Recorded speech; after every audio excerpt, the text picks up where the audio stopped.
Langit di atas kerajaan Astinapurwa tidak pernah benar-benar biru. Ia selalu menggantung dengan warna ungu lebam, seperti bekas hantaman godam pada kulit yang pucat. Matahari senja merayap perlahan di atas menara-menara batu yang dingin, menyentuh ukiran relief dewa-dewa yang tampak mulai menangis karena lumut hijau yang merambat di sudut mata mereka. Di dalam istana yang dibangun dari bongkahan batu andesit hitam, aroma dupa gaharu menari-nari, mencoba menyembunyikan bau amis dari kekuasaan yang mulai membusuk.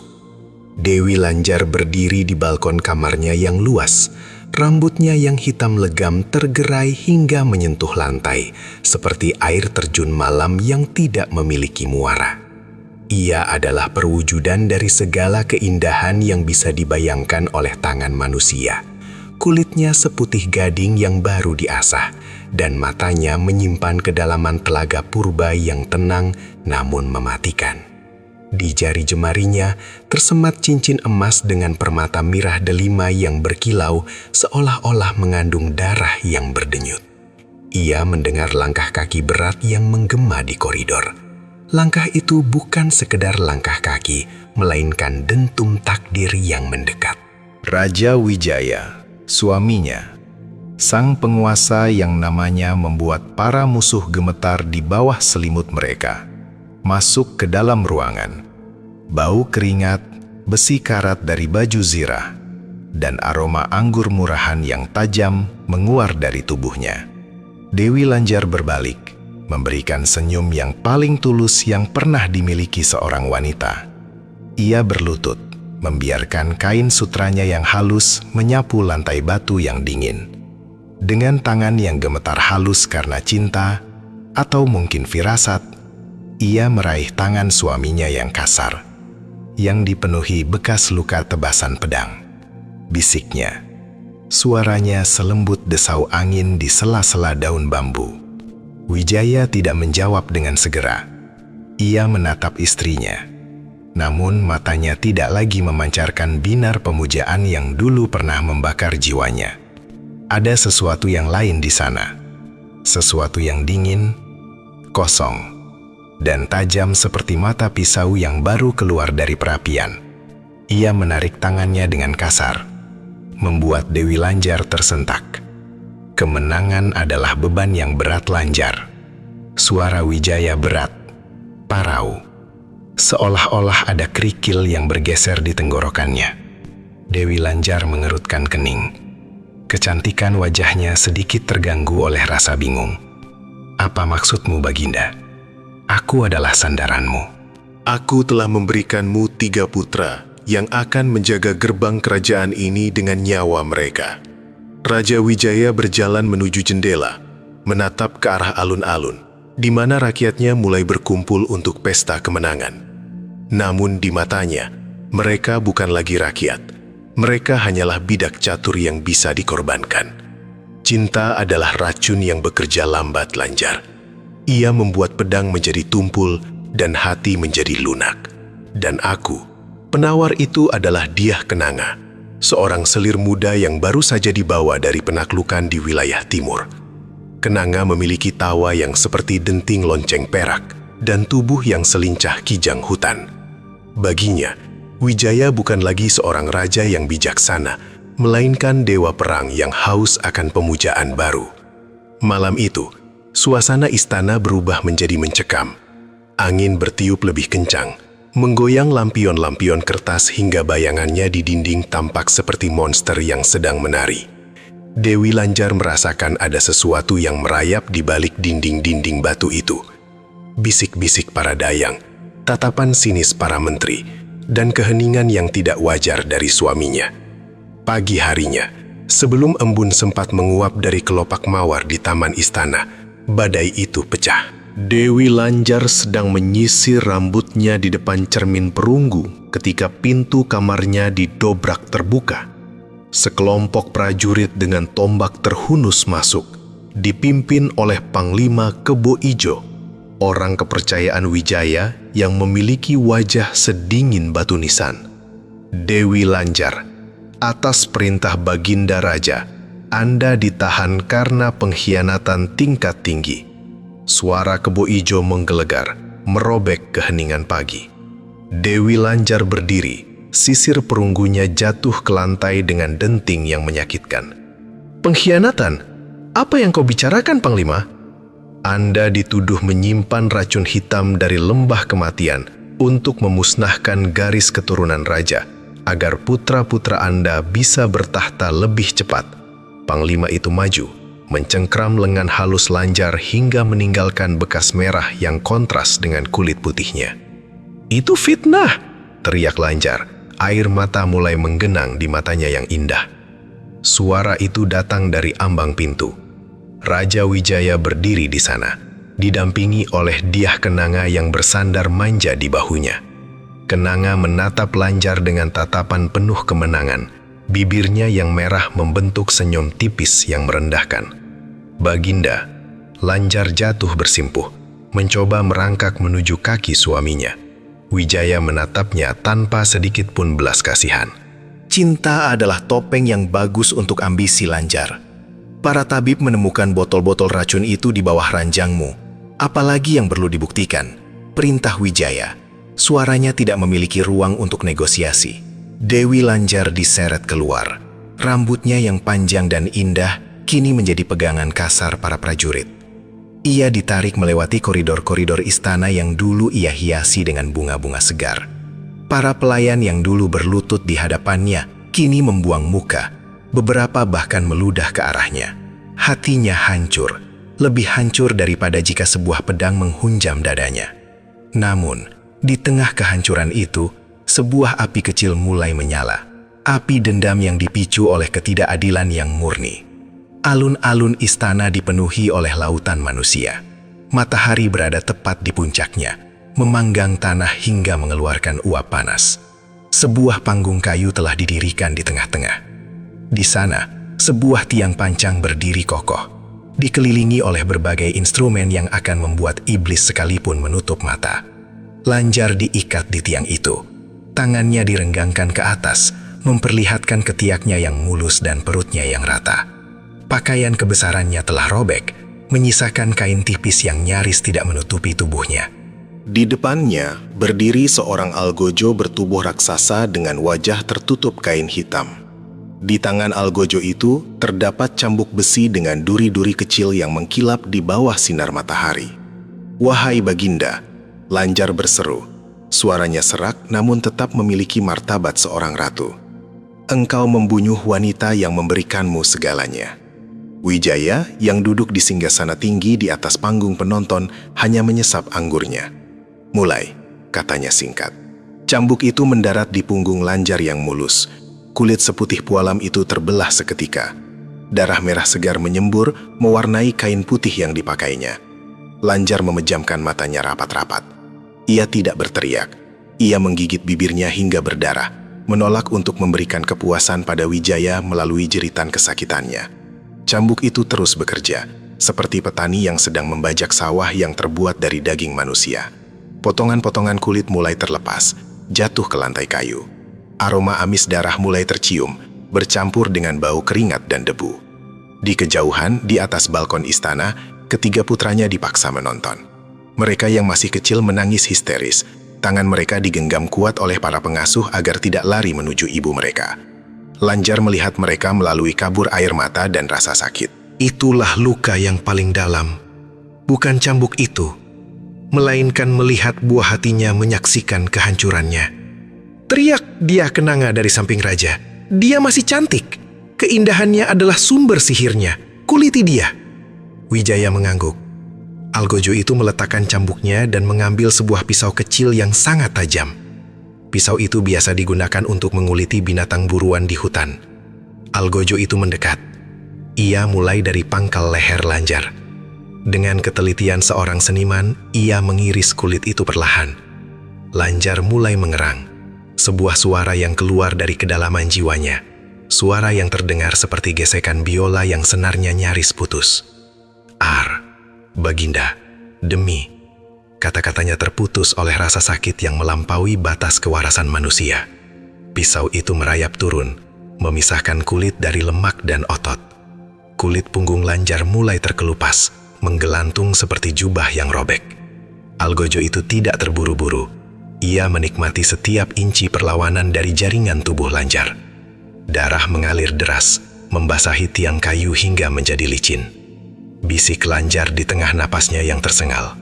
Matanya yang kini memerah karena pembuluh darah yang pecah menatap tajam ke arah Laja.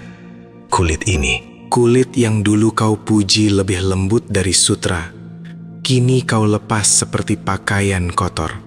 Tapi ingatlah, kulit ini akan kembali. Ia akan menyelimutimu di malam hari. Wijaya merasa bulu kuduknya berdiri, namun ia menepis rasa takut itu dengan tawa paksa. Kau hanya sepotong daging yang sekarat, Lanjar. Penyiksaan itu berlangsung berjam-jam. Ketika matahari mulai terbenam dan langit berubah menjadi merah darah, seolah-olah alam semesta ikut berdarah bersamanya.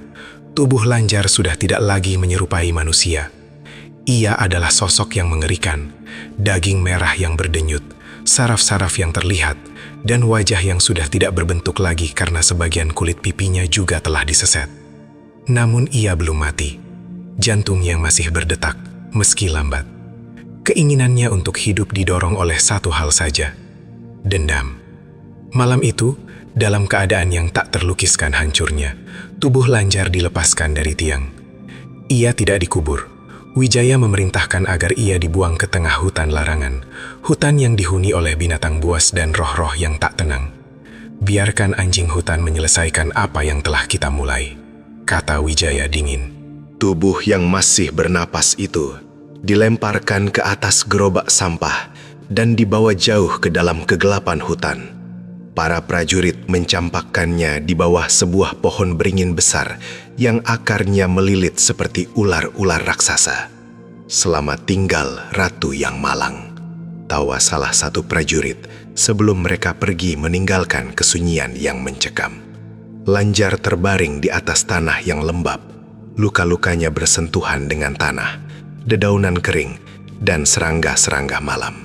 Rasa sakitnya kini telah melampaui titik puncaknya hingga ia merasa mati rasa. Ia menatap bulan purnama di atas sana melalui celah-celah kanopi pohon. Aku tidak akan, bisiknya. Suaranya bukan lagi suara manusia, melainkan geraman yang keluar dari tenggorokan yang penuh dengan cairan luka.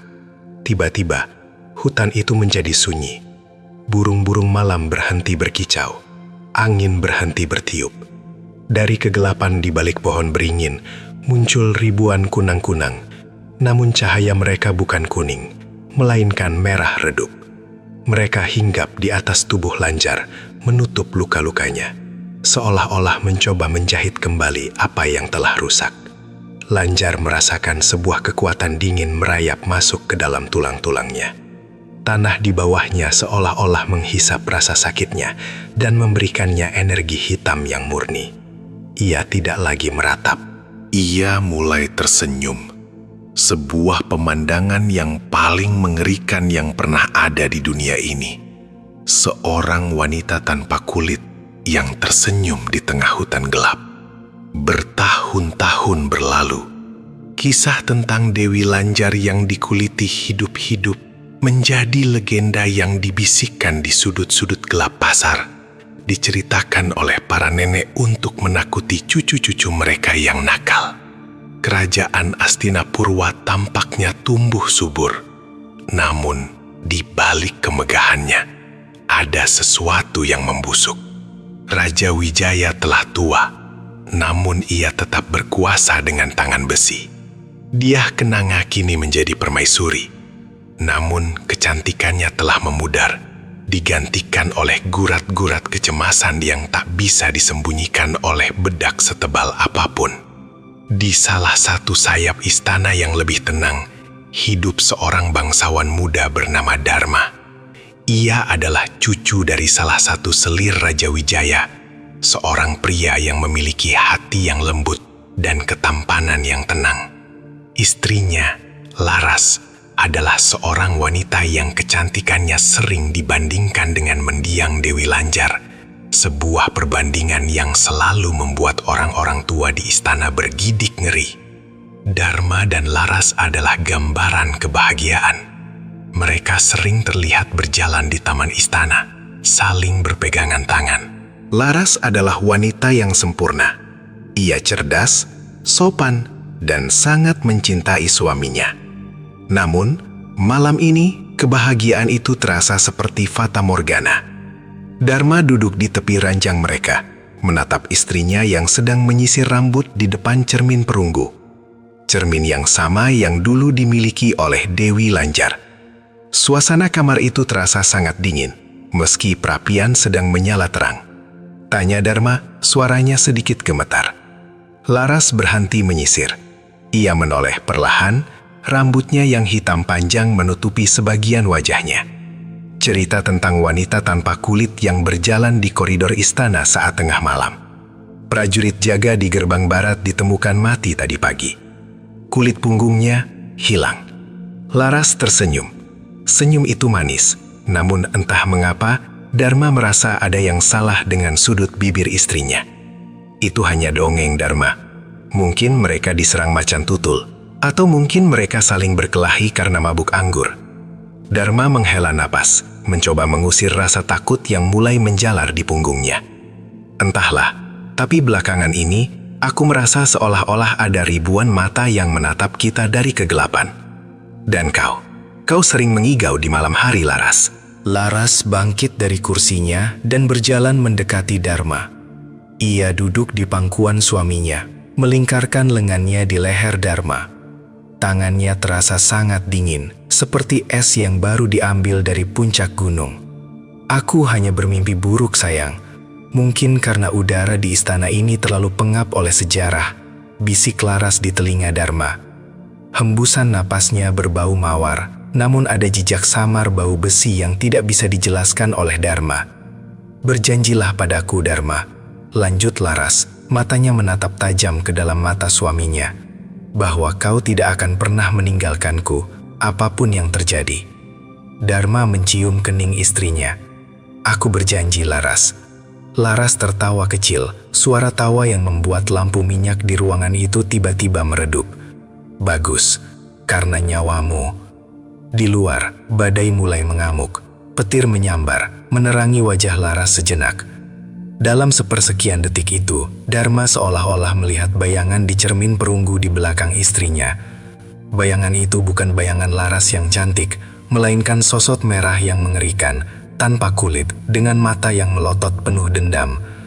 Dharma mengerjap, dan bayangan itu hilang. Laras masih di sana, tersenyum lembut padanya.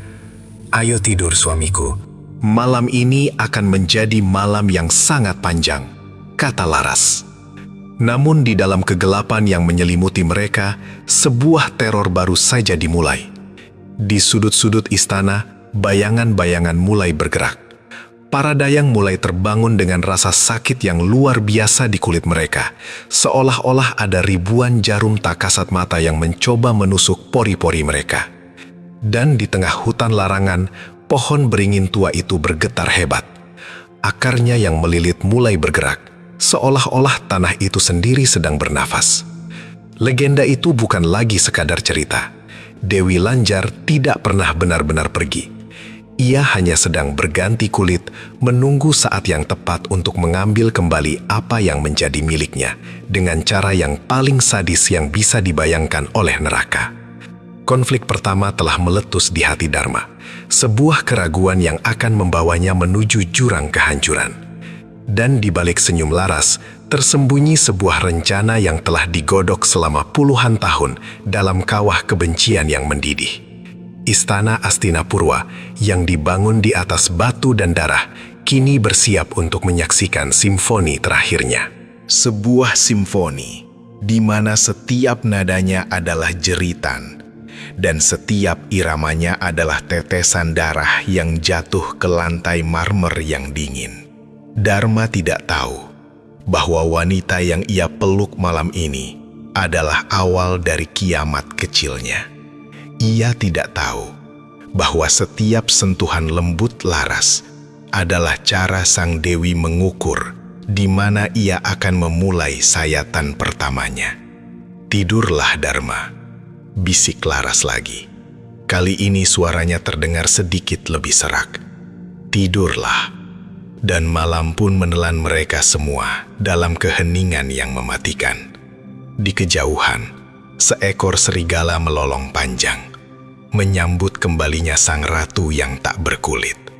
Balas dendam ini bukan lagi sekadar niat. Ia telah menjadi nafas yang menggerakkan setiap bayangan di istana itu. Plot yang telah disusun dengan rapi mulai berjalan, dan tidak ada satupun dewa yang bisa menghentikannya. Setiap bab dari kehidupan mereka kini akan ditulis dengan tinta darah, dan setiap lembarannya akan dikuliti hidup-hidup sampai kebenarannya yang paling mengerikan terungkap. Kehancuran bukan lagi sebuah kemungkinan, melainkan sebuah kepastian yang sedang merayap di bawah rancang mereka.